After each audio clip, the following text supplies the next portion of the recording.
서울여자대학교 프로그래밍 그룹 안드로이드 과정 지금 코틀린 문법에 대한 강의를 진행하고 있습니다. 네, 이번 시간에는 코틀린 기본 문법 중에서 저희가 이제 그 논리적인 여러 가지 샘플들을 해봤고요.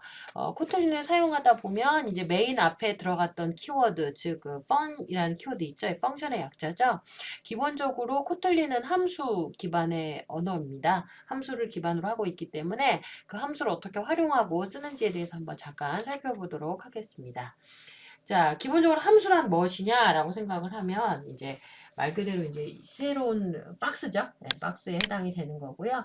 이 함수라는 개념에 뭐 김이라는 이름에 그다음에 파란색에 그다음에 뭐 3단 기하에 그다음에 뭐 어떤 옵션에 뭐 기능을 넣어주면 우리가 원하는 형태의 이제 소위 말해서 패키징된 차의 결과가 나온다는 겁니다. 그래서 뭐 여러분들 함수로 굉장히 다양한 것들을 구현할 수가 있죠. 그래서 우리가 뭐 사용했던 대부분의 것들, 예를 들어서 뭐 프린트 ln 같은 것도 함수죠. 예, 파라메타로 입력받는 걸 화면에 찍게 해주는 거고요.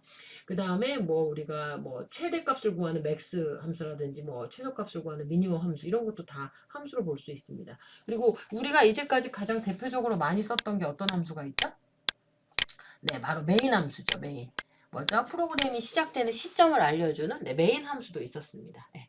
그래서 여러 개의 함수들의 이런 형태를 우리가 이제 써왔지만 이제 본격적으로 한번 함수의 구성에 대해서 살펴볼 텐데요. 이제 가장 함수의 대표적인 사용의 예가 다음과 같습니다. 예, 펑션이라는 리저브드 키워드를 쓰시고요. 예, 그 다음에 이제 이름을 적는 겁니다. 썸이라는 이름을 적고 그 다음에 이제 우리가 메인에서는 파라메타가 있는 경우가 거의 없었어요. 근데 이제 앞으로도 많이 쓸 겁니다. 파라메타가 있는 메인도. 근데 기본적으로 이런 함수는 파라메타가 있습니다. 그래서 이거는 파라메타가 없지만 얘는 두 개의 파라메타를 사용을 하고 있고요. A라는 파라메타, B라는 파라메타를 입력값으로 받는 거죠. 이 썸 함수를 수행하기 위해서. 그런데 첫 번째 입력받는 A라는 변수는 인티저 타입을 갖고 있다. 그 다음에 두 번째 입력받는 B도 인티저 타입을 갖고 있다라는 겁니다. 그리고 여기 보면 콜론하고 인티저라고 나와 있는데 우리가 C 언어나 C++에서는 이제 뭐 보이드, 메인 뭐 이런 식으로 많이 썼던 거 기억나실 거예요. 아니면 뭐 인티저, 메인. 리턴 값을 앞에다 적었는데 얘는 뒤에다 적어요. 콜론하고 뒤에다 적고요. 그 다음에 이제 중괄호 안에다가 해야 할 일을 적는 겁니다. 그래서 이제 여기서는 sum이라는 변수를 선언을 했고요. 그 변수는 a와 b를 더하는 거다. 그러고 나서 return하고 sum이니까 결국은 이 return하는 sum의 데이터 타입이 어떻게 돼요? 인티저 타입이다 라고 이제 명시가 되는 겁니다. 자, 형식을 다시 한번 보면 reserved keyword fun이라는 펑션의 약자인 fun을 쓰고요. 그 다음에 함수의 이름을 쓰고 그 다음에 필요한 경우 변수 이름과 자료형을 이제 반복적으로 콤마로 적어주시면 됩니다. 자, 그리고 콜론을 하신 다음에 반환하려는 데이터 자료형을 적어주시고요. 그 다음에 함수를 열어주시고 리턴하는 반환값이 어떻게 되는지까지 표현을 해주시면 되겠습니다. 자, 코틀린에서 굳이 우리가 함수를 이렇게 강조해서 배우는 이유 중에 하나는, 뭐, C 언어도 그렇고, 뭐, C++도 마찬가지지만, 코틀린은 함수 기형 언어이기도 합니다. 코틀린은 다중 패러다임 언어라고 그래가지고요. 두 개의 키워드를 갖습니다. 이제 펑셔널 프로그래밍하고 오브젝트 오리엔티드 프로그래밍 두 가지를 다 수행을 합니다. 그러니까 기본적으로 이제 펑션 형태로 다 함수를 구현한다는 게 하나의 특징이고요. 그 다음에 이제 우리가 객체 지향 언어 즉 이제 클래스라는 개념을 사용을 한다라는 거고요. 그 다음에 이 클래스 개념을 나중에 이제 인스턴스 형태로 파생을 시켜서 계속 쓴다. 그리고 객체 지향을 쓰니까 이제 상속이라든지 또 뭐 오버로딩이라든지 오버라이딩이라든지 인터페이스라든지 이제 이런 개념들을 다 사용을 할 수가 있는 겁니다. 자, 그렇기 때문에 이런 함수형 언어에 대한 부분을 지금 먼저 살펴보려고 그래요. 자, 함수형 프로그램을 하는 이유가 뭘까요? 우리가 이제 C 언어나 C++이나 자바를 기억을 하시면 시작하고 나서 변수를 막 선언한 다음에 메인 함수가 오는 게 일반적인 형태였죠. 근데 얘는 시작하자마자 메인 전에 아무것도 안 오고 무조건 선언자가 오는 게 아니라 바로 메인이라는 함수가 먼저 와요. 그러니까 진짜 함수 기반의 언어이기도 합니다. 그래서 이렇게 함수형 언어를 쓰는 이유는 함수는 아까 앞에 그림에서 봤던 것처럼 뭔가 패키징이 돼요. 여기는 이제 F1이라고 되어 있지만 이게 예를 들어서 뭐 카에 뭐 네이밍을 하는 거다. 네이밍을 하는 함수다라고 쓸 수가 있겠죠. 그런 것처럼 뭔가 의미화를 시키기가 좋다라는 거예요. 예, 그래서 메인이다 그럼 뭐예요? 이건 시적 함수예요. 그렇죠? 썸이라는 함수는 뭐예요? 예, 덧셈이라는 함수예요. 맥스라는 함수는 뭐예요? 예, 최대값을 구하는 함수예요. 자, 뭐죠? 굉장히 그 코드를 간략하고 명시적으로 표현하기에 좋다라는 겁니다. 예. 그리고 이걸 쓰게 되면 나중에 썸이나 맥스 같은 거는 재소형하기가 좋다는 거예요. 그래서 재사용성이 굉장히 증가한다라는 특징을 갖고 있습니다. 네, 그리고 코틀린에서는 순수함수, 람다식, 고차함수라는 개념을 사용을 합니다. 이제 순수함수는 우리가 일반적으로 여러분들이 알고 있는 함수가 순수함수고요. 이제 람다식이나 고차함수는 좀 코틀린에서 특이하게 사용하는 형태입니다. 요거는 이제 저희가 계속 이어서 공부를 해보도록 하겠습니다. 자, 함수의 일반적인 선언은 앞서서도 말씀을 드렸지만 함수 이름, 함수 그 예약어를 적어주시고 함수 이름을 쓰고 나서 이제 이 함수를 수행하기 위한 그 파라메타들을 적어주시고요. 그 다음에 리턴하는 타입을 한번 선언해 주시고 그 다음에 중괄호를 이용을 해서 함수의 내용을 적어주시면 됩니다. 이게 이제 일반적인 선언의 형태고요. 그 다음에 우리가 이제 코틀린을 써봐서 아시겠지만 변수를 선언하거나 할 때 조금 유연성이 많았어요. 이게 약간 파이썬 같은 느낌이 조금 있었죠. 네, 그것처럼 함수를 또 간단하게 선언하는 방식이 있습니다. 그러니까 굳이 이렇게 선언해서 동작하는 게 한 줄이다라고 하면 인라인 함수처럼 쓰시는 기능이 있어요. 그러니까 간략하게 선언할 수가 있는데 첫 번째 예제는 다음과 같습니다. 함수 이름을 동일하게, 이름 선언자까지는 동일하게 쓰고요. 그 다음에 수행하고자 하는 게 한 줄이기 때문에 그냥 바로 equal을 쓰는 거예요. equal을 쓰고 리턴에서 하는 걸 리턴 키워드를 따로 명시하지 않고 그냥 바로 a 플러스 b의 형태로 적는 것을 말합니다. 자, 두 번째 형태는 이거 리턴 값이 결국은 그 파라메타로 입력받는 값이 인티저이기 때문에 당연히 리턴하는 값은 인티저밖에 안 되겠죠. 덧셈의 경우 뭐 나눗셈은 다르겠지만요. 덧셈이나 곱셈이나 뺄셈의 경우는 반드시 인티저가 나올 수밖에 없어요. 그러면 굳이 이제 리턴하는 타입도 안 정해도 된다라는 거죠. 그러면 이럴 때는 그냥 요 변환하는 타입도 그냥 생략을 해버리고 바로 그냥 이퀄 하신 다음에 여기에 a 플러스 b 형태로 이제 적어주시면 됩니다. 자, 그러면 우리 간단한 함수를 이용한 예제를 한번 해보도록 할게요. 네, 우리 보통 이제 함수 예제하면 제일 먼저 나오는 것 중에 하나가 뭐 덧셈, 뺄셈, 큰 값, 작은 값 뭐 이런 것들이죠. 네, 그 예제입니다. 자, 썸이라는 함수를 구현을 했어요. 앞에서 말했던 거랑 동일하게 두 개의 파라메타를 받아서 해당 파라메타를 더해서 출력해 주는 겁니다. 네, 출력할 때 당연히 데이터 타입은 인티저를 사용하게 되어 있습니다. 자, 메인 함수를 볼게요. 메인 함수에서는 두 개의 변수를 선언합니다. result라는 result1, result2라는 인티저 타입의 두 개의 변수를 선언을 했고요. 그 다음에 result1에다가는 sum 함수를 바로 어사인을 시켰어요. 그래서 sum에다가 파라메타로 숫자 3하고 2를 넣습니다. 네. 그리고 result2에는 숫자 6하고 7을 넣어서 각각에 대한 덧셈을 출력을 하는데요. 이제 주의하실 거는 이따가 저희가 실습을 할 거예요. 인텔리J2에서 얘를 실행을 하게 돼서 여러분들이 3하고 2를 넣으면 얘가 자동으로 변환이 일어나서요. 어떻게 나오냐면 sum하고 한 칸 띄고 a 콜론 3 B 콜론 2 이렇게 나와요. 뭐죠? 사용자가 넣는 파라메타가 어떤 타입인지 또는 어떤 변수에 몇 사인이 되는지 약간 도움처럼 해주는 거예요. 뭔가 그 리졸브도 컬러링 되는 것처럼. 그래서 레이블링이 자동으로 되니까 그렇게 변환이 됩니다. 그래서 숫자로 쓸 때만 이렇게 되니까 좀 기억을 해주세요. 그래서 리절트 1과 리절트 2를 이제 값을 정했고요. 그 다음에 이제 출력문에서 얘를 출력을 하면 화면은 어떻게 뜰까요? 3 더하기 2니까 얘는 아마 5가 나올 것 같고요. 그 다음에 얘는요. 13이 출력이 되겠죠. 네, 이 두 개의 값이 나올 텐데 여기 제대로 나오는지 한번 확인을 해봐야겠죠. 네, 그러면 여러분들 잠깐 그 실습을 진행을 하고요. 네, 계속 다음번 그 강의를 진행을 하도록 하겠습니다. 자, 인텔리제이를 실행을 하시고요. 챕터 2에서 계속 작업을 하겠습니다. 자, 소스 코드를 추가를 하는데 저희는 코틀린 파일로 추가를 할 거죠. 네, 코틀린 파일로 해주시고요. 그 다음에 파일명은 sum, 펑션입니다. 네, sum 펑션 적어주시고요. 자, 그 다음에 저희가 우선 서브루틴 함수를 써야 되는데, 서브루틴 함수를 먼저 한번 적어볼게요. 펀 하시고, 펑션 하시고, sum이라는 함수를 만드는데 sum이라는 함수는 A의 인티저 타입을 파라메터로 하나 받고요. 그 다음에 B의 인티저 타입의 파라메터를 하나 받습니다. 총 2개의 파라메터를 받고요. 그 다음에 얘가 돌려주는 데이터 타입은 역시 인티저로 구성이 되겠습니다. 자, 중괄호를 이용해서 어떤 일을 하는지 정의할 건데요. 네, var 변수 이름 선언해 주시고요. 네, sum이라는 키워드를 넣어 주시고 그 다음에 여기다가 a 플러스 b 이렇게 적어 주시면 되겠습니다. 자, 그렇게 하고 리턴하는 값은 얼마냐? 리턴하는 값은 네, sum이 될 겁니다. 자, 이제 저희가 메인 함수를 한번 구현을 해 주도록 할게요. 자, 메인은 메인 하시고 탭키를 누르시면 됐죠? 네, 그리고 여기는 상수형 변수를 사용하네요. VAL로 선언하겠습니다. result 1이라는 거를 선언을 했고요. 네, 얘는 인티저 타입입니다. 자, 그 다음에 var result 2 선언을 했고요. 역시 얘도 인티저 타입이 되겠습니다. 자, result 1이라는 변수에다가는 자동 완성 기능을 충분히 활용하세요. 네. 자, sum이라고 적어주시고 가로 열고 파라메터를 써야 되는데 자, 제가 3이라고 딱 입력을 하면 이렇게 바뀌어요.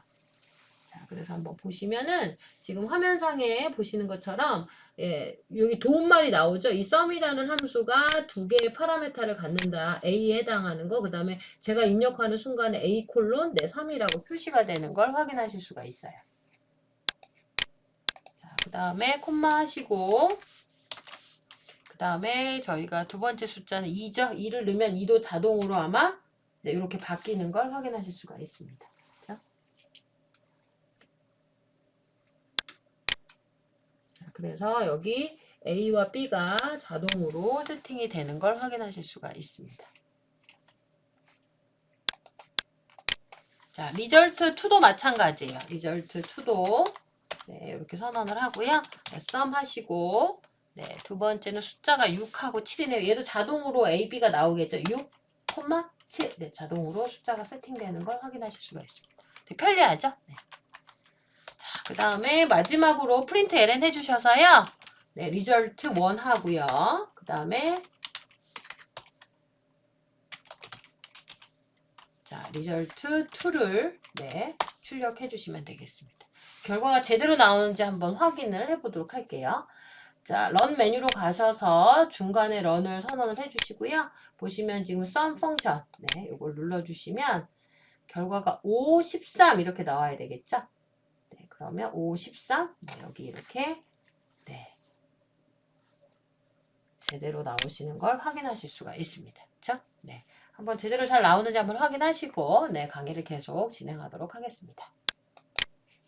자, 이제 두 번째 예제를 한번 진행해 보도록 할게요. 두 번째는 이제 최대값을 구하는 예제입니다. 최대값을 구하는 예제인데요. 여기서는 좀 부가적으로 제가 설명을 드릴 게 있어서 우선 간단하게 소스 코드 돌아가는 것만 확인해 보고 부가적인 설명을 드리도록 하겠습니다. 자, 지금 여기는 좀 특이하게 메인 함수가 먼저 선언이 되어 있고요. 그 다음에 서브루틴에 해당하는 맥스 함수가 뒤에 있습니다. 보통 C나 C++의 경우는 이렇게 안 되죠. 뒤에 있으면. 근데 얘는 상관없습니다. 위치가요. 나중에 선언하셔도 돼요. 얘는 처음에 선언할 때 num1이라는 변수, num2라는 변수를 선언을 했고요. 그 다음에 result라는 변수를 그냥 초기화만 시켰습니다. 그리고 나서 result라는 변수에 저희가 아래서 선언한 max라는 함수를 넣었어요. 자, max라는 함수는 어떤 함수냐면 2개의 파라메터를 갖습니다. A라는 파라메터 하나, B라는 파라메터 둘 다 인티저 파라메터를 갖고요. 얘는 간략하게 표현을 했어요. 만약에 A가 B보다 크면 A를 리턴하고요. 아니면 B를 리턴해라. 이게 뭐죠? 그러니까 결국은 A와 B 중에 큰 수를 리턴하겠다라는 겁니다. 그러면 어떤 숫자가 들어올지 모르지만 리턴되는 숫자가 바로 리절트에 저장이 되겠죠. 지금 보니까 A는 num1이 들어오니까 10으로 세팅이 될 거예요. B는 3으로 될 겁니다. A, B 누가 더 커요? 당연히 A가 더 크죠. 그러면 리턴되는 값은 뭐예요? A가 리턴이 됩니다. 실제 출력은 10이 나오게 되는 거겠죠. 자, 큰 수를 출력하는 아주 간단한 예제인데 이것도 저희가 직접 실습을 한번 해보도록 하겠습니다. 자, 인텔리제이를 수행을 해주시고요. 그 다음에 새로운 코틀린 파일을 추가하도록 하겠습니다. 자, 파일명은 max 펑션 되겠습니다. 자, 여기는 이제 메인 함수가 먼저 있기 때문에 메인 함수를 먼저 선언을 하도록 할게요. 자, 그래서 var 넘버 1 예, 해주시고 네, 10을 세팅을 했고요. 그 다음에 var 넘버 2 선언을 해주시고 3을 넣습니다. 예, 그리고 var result 해주시고 네, 얘는 그냥 인티저형 변수로 선언을 할 거예요. 네, 그 다음에 result 하시고요. 그 다음에 max 하신 다음에 num1, num2. 네, 아직 선언을 안 했기 때문에 아마 이제 오류가 나든지 뭐 이렇게 빨간색의 워닝이 뜨겠죠? 그리고 print ln 하시고 네, result 해주시면 되겠습니다. 자, 이제 서브루틴 함수를 아래다 선언을 해볼게요. max라는 함수인데요. 네, 두 개의 파라메타, 인티저 형태의 파라메타를 갖습니다. 자, 인티저, 그 다음에 b도 인티저 타입이고요. 그 다음에 얘는 간략한 표현으로 그냥 바로 수행을 하도록 했어요. 자, if 하시고요. 만약에 a가 b보다 크면 네, a를 리턴하고 아니면 뭐예요? b를 리턴해라 이렇게 적어주시면 됩니다. 자, 그러면 아까 빨간색으로 보였던 max 함수가 이제 빨간색에서 사라지고 이제 파란색으로 바뀐 걸 확인하실 수가 있어요. 자, 이게 결과가 제대로 돌아가는지까지 저희가 확인을 해야 되겠죠? 네, 런 메뉴로 가셔서 중간에 런을 클릭하시고요. 그 다음에 그 상태에서 지금 저희가 방금 작성한 네, 맥스 요거를 실행해 주시면 되겠습니다. 자, 그러면 10하고 3이니까 화면상에 10이 출력이 되겠죠? 네, 10이 정확히 나오는 걸 확인할 수가 있습니다. 네, 아까도 말씀을 드렸지만 이제 여기서는 보시는 바와 같이 함수를 아래쪽에 써도 된다라는 그런 기능이 있고요. 그 다음에 이제 그 아래쪽에 쓴 거랑 같이 이제 여기 돌리게 되면 네, 결과는 이제 동일하게 나온다는 걸 확인하실 수가 있습니다. 자, 그럼 이제 다시 강의록으로 가서 계속 강의를 진행하도록 하겠습니다. 자, 지금 보시는 함수 예제는 지금 우리가 단순히 이런 그 소스 코드의 논리로 보는 거 말고 또 새로운 의미를 가질 수가 있어요. 왜냐면 우리 친구들이 이제 우리가 이제 이런 코딩이나 이런 것도 중요하지만 또 코딩만큼 중요한 것 중에 하나가 실제 얘가 어떻게 동작하는지를 알고 계셔야지 나중에 이제 프로그램에서 발생할 수 있는 다양한 에러들을 해결을 할 수가 있습니다. 그래서 지금 이 시간에는 실제 여러분이 이런 식으로 코딩을 하면 어떤 형태로 메모리상에 이 값에 대한 정보가 들어가는지를 한번 개념적으로 배워보도록 할게요. 우리 친구들 알겠지만 실제 저희가 코딩을 한 게 어디로 돌아가겠죠? 어디에 올라가서 실행이 될까요? 네, 메모리에 올라가서 실행을 해요. 메모리는 뭐예요? 램입니다. 램에서 뭐 이런 연산이나 덧셈이나 뭐 스위칭 이런 여러 가지 기능은 또 누가 해요? 네, CPU가 같이 하는 겁니다. 그렇죠? 근데 이제 CPU가 동작하는 거야 우리가 그렇게 큰 문제가 없지만 램은 좀 알고 있으셔야 돼요. 실질적으로 이 프로그램이 어떻게 메모리상에 올라가서 돌아가는지를 알아야 됩니다. 그래서 이 프로그램이 돌아갈 때 실제 메모리 구조를 한번 잠깐 보도록 할게요. 자, 보시면은 지금 화면상에 보이시는 게 실제 메모리의 구조입니다. 밖에 있는 커다란 박스가 메모리가 되는 거고요. 이 메모리는 이제 여기서는 물리적인 메모리지만, 그러니까 논리적인 메모리지만 실질적으로 이제 램에 해당이 되는 겁니다.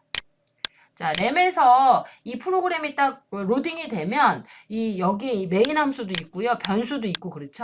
이런 것들이 다 메모리상에 자리를 잡아야 돼요. 어떻게 자리를 잡냐? 방식이 여러 가지가 있지만 이제 가장 많이 쓰는 게 이제 스택 형태로 자리를 잡습니다. 여러분 스택 혹시 기억나세요? 예. 스택이 이제 first in, last out 그래서 먼저 들어간 게 맨 나중에 나오는 거죠. 이렇게 계속 집어넣는 형태, 푸시푸시하고 제일 위에 거부터 팝하는 형태로 이제 구현이 되어 있는 자료 구조입니다. 실질적으로 대부분의 여러분들이 하시는 프로그래밍은 스택의 대부분이 저장이 됩니다.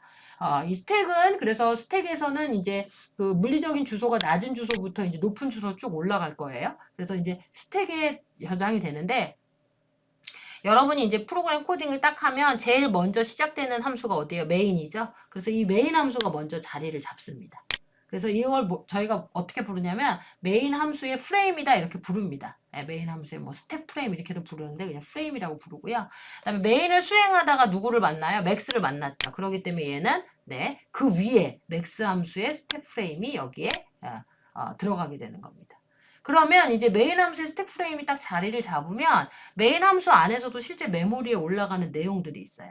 저희가 여기선 보이지는 않지만 여러분들 그 우리 C 언어나 저기 뭐지 C++ 같은 거 또 자바도 마찬가지인데 하실 때 argc, argv라는 거 혹시 기억하실지 모르겠어요. 그러니까 파일의 입출력으로 이제 프로그램의 값을 이제 넣고 빼고 하는 건데 기본적으로 메인 함수가 로딩이 되면 메인 함수에 args라는 속성이 있어요. 예, 그게 가장 먼저 세팅이 됩니다. 그러니까 뭐 예를 들어서 여기 뭐 덧셈 뺄셈하고 하는 거는 이 스택에는 저장은 안 돼요. 그러니까 변수만 저장이 되는 거예요. 그러면은 메인 함수에서는 얘는 args는 없으니까 그냥 args는 뭐 이제 소위 말해서 0이나 널 값으로 세팅이 되겠죠. 네, 그리고 그 다음에 여기서는 이제 처음으로 변수를 num1이라는 변수를 선언을 했잖아요. 그래서 num1이라는 변수가 여기에 자리를 잡아요. 네, 근데 초기 값이 10으로 아예 세팅이 됐죠. 네. 그러면 이제 num2라는 게 또 돼요. 이제 스택이니까 계속 차곡차곡 쌓이는 겁니다. 네, 역시 num2가 세팅이 되고 값은 3으로 세팅이 돼요. 그 다음에 이제 리절트는 인티저로만 들어가니까 처음에는 얘는 값이 없는 거예요. 뭐 일종의 표현이 좀 그렇긴 하지만 널 값처럼 이제 저장이 되는 겁니다. 자, 그리고 이제 max라는 함수가 이제 호출이 여기서 딱 되기 때문에 그 순간 이 스택에 max라는 함수가 통째로 올라와요. 네. max 함수 안에는 또 변수가 몇 개가 있어요. a라는 변수, b라는 변수 두 개가 있죠. 그래서 a가 먼저 선언되니까 당연히 a 자리가 먼저 돼요. 근데 a는 인티저로만 되니까 이제 공간만 잡히고 값은 설정이 안 돼요. 소위 말해서 약간 널값 비슷하게 들어가는 거겠죠, 얘도요. 그 다음에 b도 마찬가지예요. 인티저로만 잡히기 때문에 그냥 널값이 세팅이 되는 겁니다. 이제 문제는 이거죠. 여기에서 max가 호출이 되면서 스택 프레임에 딱 잡히는데 그 순간 num1이랑 num2라는 변수가 들어왔어요. 파라메타로. 그러면 a가 세팅이 되면서 자동으로 얘는 if 여기 이게 수행이 되면서 딱 읽어드리는 순간 이 값이 들어오겠죠? 이 값이 이제 들어와지게 되는 거예요. 그래서 널 값이 10으로 세팅이 되는 거죠. 그렇죠? 최종적으로. 그 다음에 b는 어떻게 돼요? 3으로 세팅이 되는 겁니다. 그리고 나서 최종적으로 여기 큰 값을 리턴하라고 그랬죠? 그래서 여기 그림상에 나오지 않지만 최종적으로 리턴하는 값이 여기 이제 들어가겠죠. 리턴하는 값이. 그럼 리턴하는 값이 얼마예요? 예. 이 큰 값이니까 이제 10이라는 값이 리턴이 되면서 어떻게 돼요? 이 맥스의 함수 스택 프레임이 이제 사라지는 겁니다. 그러면 이 그 리턴되는 값이 어떻게 들어올까요? 여기 리절트에 저장이 되겠죠. 예. 그러면은 이 널 값이 그 순간 리절트의 값이 10으로 세팅이 되는 겁니다. 그렇죠? 10이 세팅이 되면서 이 메인 함수가 이제 프린트 ln 하면 이제 출력하고 종료가 되면서 이 메인 함수의 스택 프레임도 이제 해지가 되는 거예요. 이런 플로우로 되는 거예요. 그래서 여기 그 코드 상에도 이제 도움만으로 나오는데요.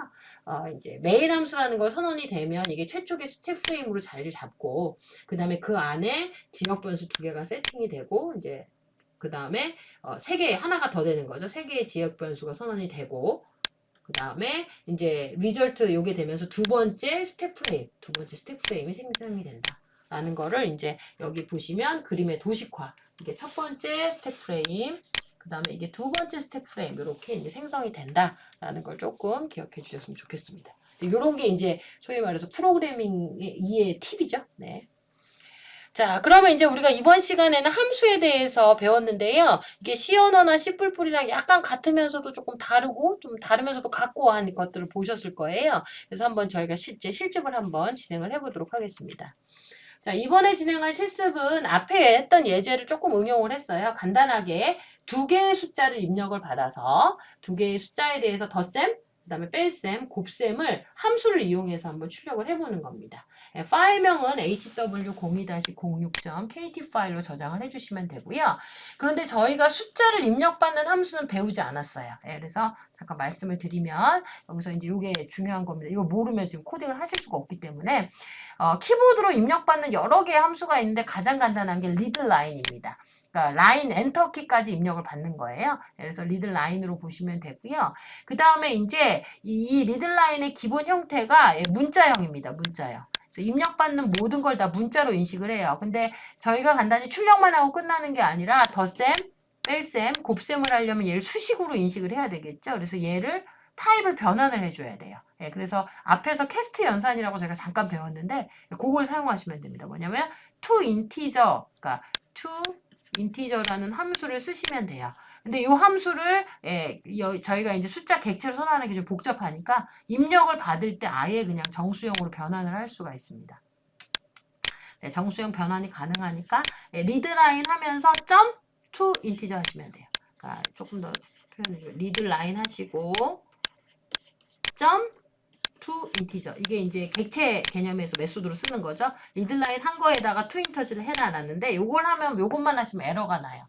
그 이유가 얘가 이제 사용자가 숫자를 안 넣고 엔터만 치면 이제 널 포인트 에러가 날 수가 있기 때문에 반드시 필수로 입력을 받게 되어 있어요. 그래서 그걸 하실 때는 저희 앞에서 기억하실지 모르겠지만 느낌표 2개를 하면 반드시 입력을 받으라는 거 기억나세요 혹시? 네, 저희가 변수형에서 배웠던 거였는데요. 여기 느낌표 2개를 해주시면 돼요. 그러면 에러가 안 납니다. 이렇게만 쓰시면 네. 그 코틀린에서는 에러가 나요. 에러로 발생이 되기 때문에 반드시 느낌표 2개를 적어주시면 돼요. 네. 그래서 이런 식으로 숫자 2개를 입력을 받으시고요. 그 다음에 그거에 대한 덧셈 결과, 뺄셈 결과, 그 다음에 곱셈 결과까지 네, 이렇게 출력을 해줄 수가 있습니다. 이게 이제 화면상의 출력이 네, 되는 결과를 지금 제가 표시를 한 겁니다.